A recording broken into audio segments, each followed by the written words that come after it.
Good morning বন্ধুরা, কেমন আছো তোমরা? আমি তো ভালো আছি। সকাল সকাল পুজো শেষ করে চা খেতে খেতে এসে দেখলাম আদি ওর ঠাকুমার সঙ্গে বেশ খেলা করছে। তাই আমি জিজ্ঞাসা করলাম, কি হচ্ছে? কি করছো তুমি? সকালবেলা ঘুম হয়ে গেছে?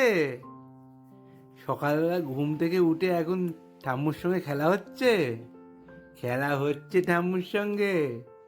হ্যাঁ, কি ব্যাপার? কি ব্যাপার? হ্যাঁ, কি করছো? কি খেলছো ঠাম্মুর সঙ্গে? কি খেলছো? কি খেলছো ঠাম্মুর সঙ্গে? কি খেলছো? কি খেলছো ঠাম্মুর সঙ্গে তুমি? হ্যাঁ, চলো ঘুরতে যাবে? ঘুরতে যাবে তুমি? সকালবেলা ঘুরতে যাবে তুমি? হ্যাঁ, হ্যাঁ। ঘোরাবো বললাম অথচ না ঘোরালে হয়, তাই কোলে নিয়ে একটু বাইরের দিকে এলাম।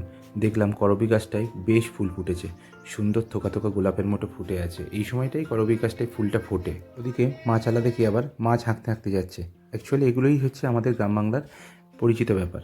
এদিকে চোখ ঘুরতেই হঠাৎ করে চোখে পড়লো কিছু সর্ষে গাছ হয়ে রয়েছে।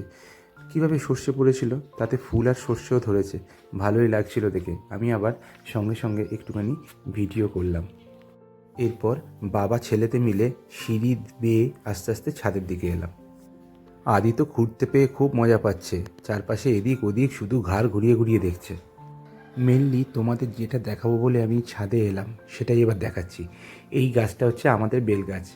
গত বছর প্রথম বেল হয়েছিল, দুটো কি তিনটে বেল হয়েছিল, তার মধ্যে আমরা একটা পেয়েছিলাম। আর এই বছর দেখো গাছ ভর্তি হয়ে বেল হয়েছে। বেলগুলোর সাইজ অনেক বড় কিন্তু, আর দেখতেও ভালো লাগছে। যাই হোক, আমাদের তো খুব আনন্দ হচ্ছে প্রথম বছর বেল। তোমাদের কেমন লাগলো জানি।